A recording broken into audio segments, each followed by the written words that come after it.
Hello, my beautiful friends. I'm so excited today to go over with you some of the things that are going on this week. Now, I usually do not do like a weekly kind of reading around astrology, telling you what's going on with the planets and how that's going to affect you. But this week, I just felt a pull to really talk about it and dive deep into it. So that's what we're going to do today. We're going to talk about the Scorpio new moon.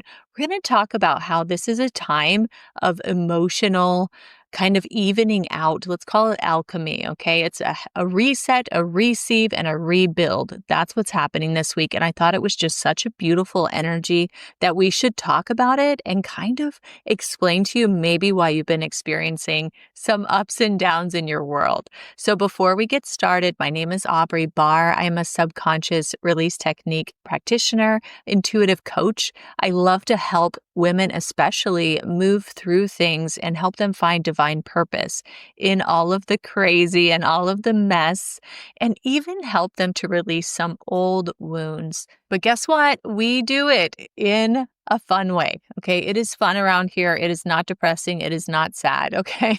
So welcome if you're new, hit that subscribe button and you can get updates every time we drop an episode because these episodes are fire, you guys. Okay, so let's get started. Astrology is a language God wrote in the stars. It's not to confuse us, but to guide us. Okay, so this week, there's a lot of potential shifts that are going to happen for you.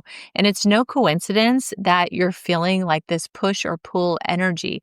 Desire, it starts to freshen. It's mixed with also emotional things. There's probably some fog, right?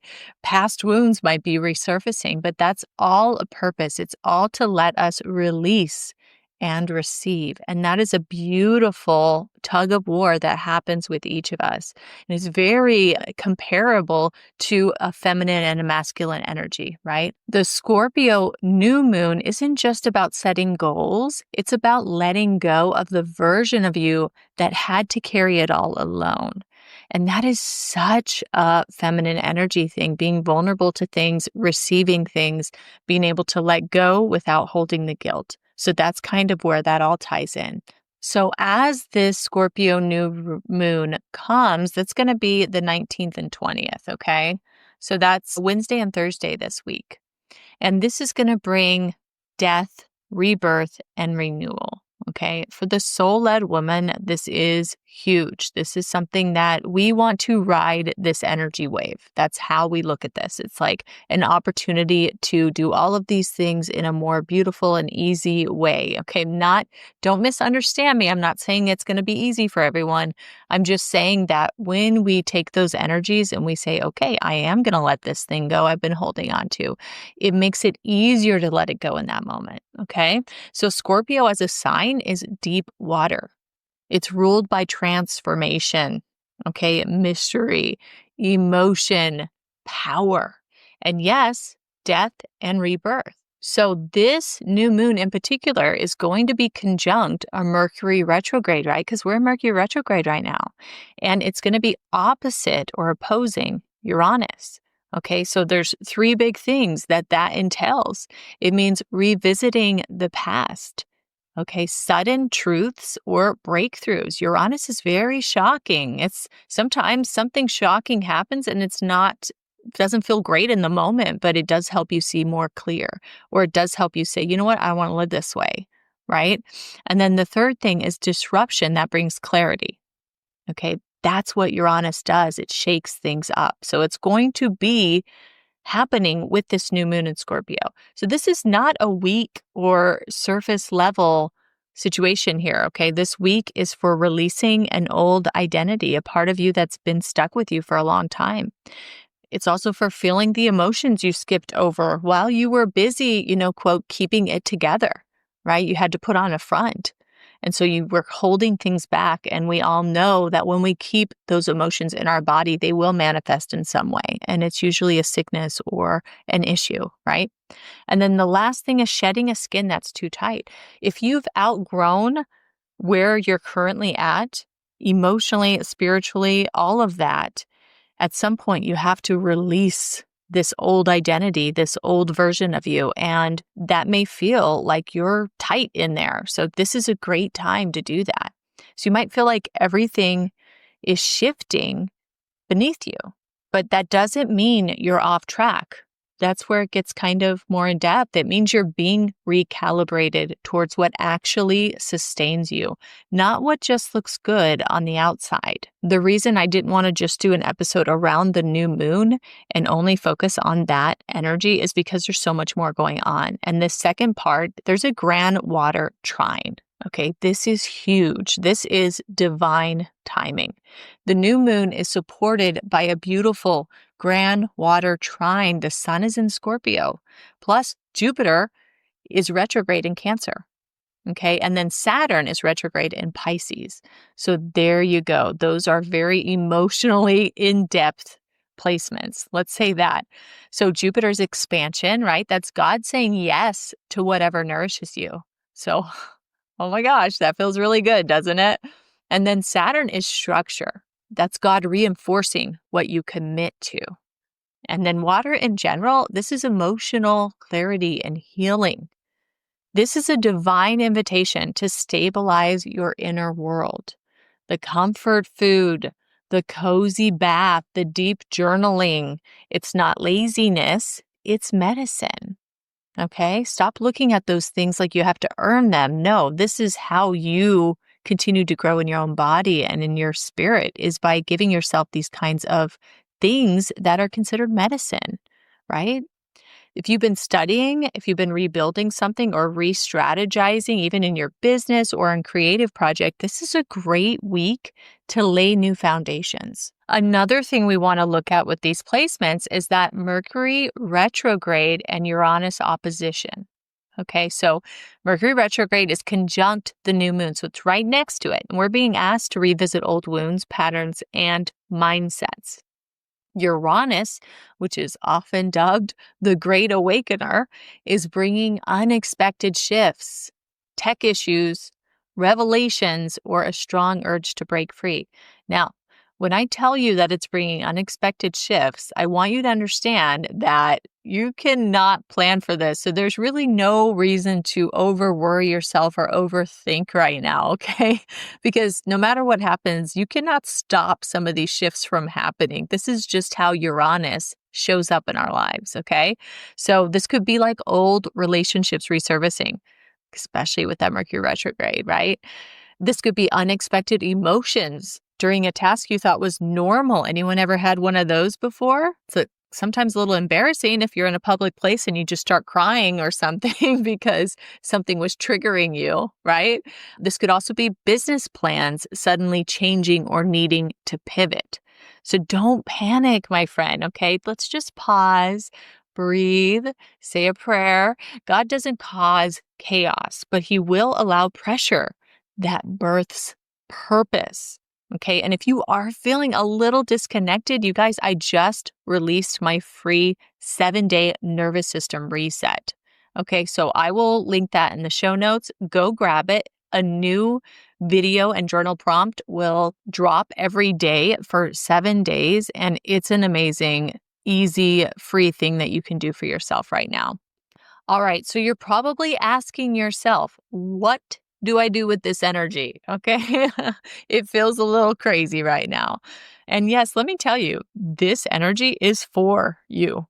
It's for the creatives. It's for the moms. It's for the do it all to yourself. It is doing it all to yourself, but do it all for yourself, women. All right. That's every single person that's listening to this podcast. I can guarantee that.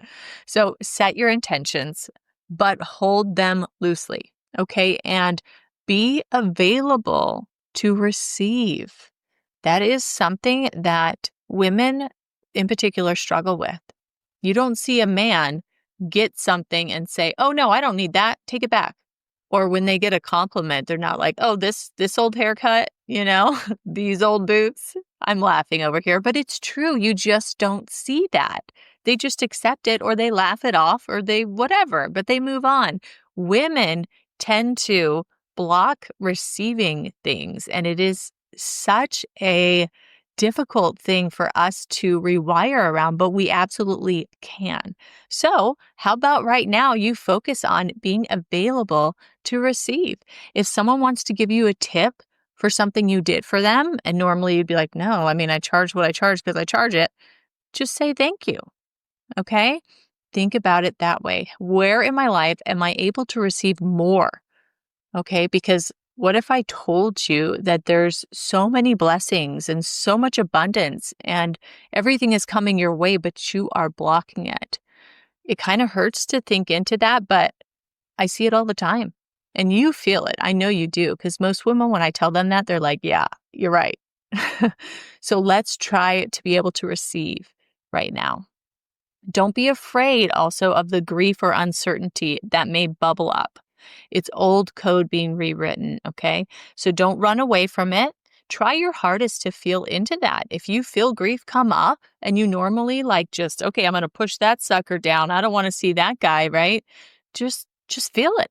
Just because it comes up and you need to feel it doesn't mean that it's always going to come. I think we automatically think that in our heads. We think, well, if I'm still not over this, it's going to continue to come up all of my life. And so I'm not going to feel it. But that's not reality. The reality is every time you do feel into it and you release it, then it starts to lessen. Okay. So don't chase those things away. Just be open to them coming and allow it to be an experience for you and a learning experience and a moment for you to move on. Okay. So other practices, you can do some journaling. Let's see. Let's do a journal prompt. Let me just give you a line here. What needs to die in me to make space for what God is trying to grow? That one speaks to me big time right now. I'll share more in a different episode, but on a personal level, that is huge. And I know it's going to be huge for you too, because sometimes we got to shed that old skin in order to step into the new version of ourselves, whatever that may be.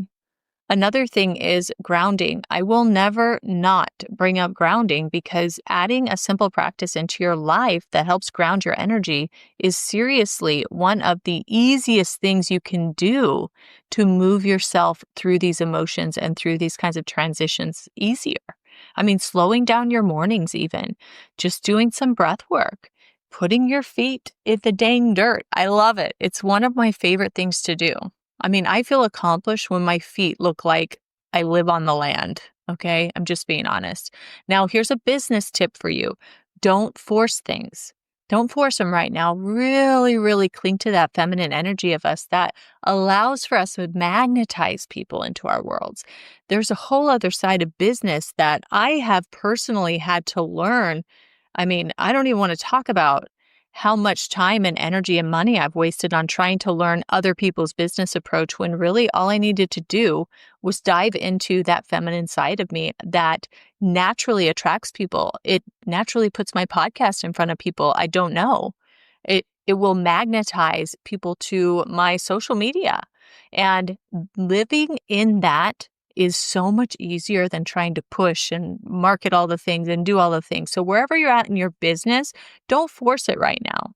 Just align your message. Make sure that your message is showing up in a way that really feels good to you and who you truly are. Just in closing, I just want to say one more time, this astrology isn't here to control you. It's here to confirm what your intuition and faith already know. It's here to help you move and grow through life, okay? So the Scorpio new moon is your moment. This is for you. This is a moment for reset. This is your divine permission slip to slow down, reset your nervous system, and release the parts of you that are performing strength instead of living in alignment. Okay, I invite you to join me in the 7-day nervous system reset, and I'll also be sending out an email that's a journaling guide for this new moon. So if you're already on the email list, good, you will get it. If not, just sign up for the 7-day nervous system reset and you will get automatically added to that. My friends, I hope wherever you're at this week, you get a moment to allow this powerful transformation into your life, because there is so much happening here that I know is going to be a stepping stone for so many of you. So grab your journal, light a candle, and let's move through this together in a way that is pleasing and in alignment with your own path. All right, my friends, I hope you have a fabulous day, and we'll see you next time.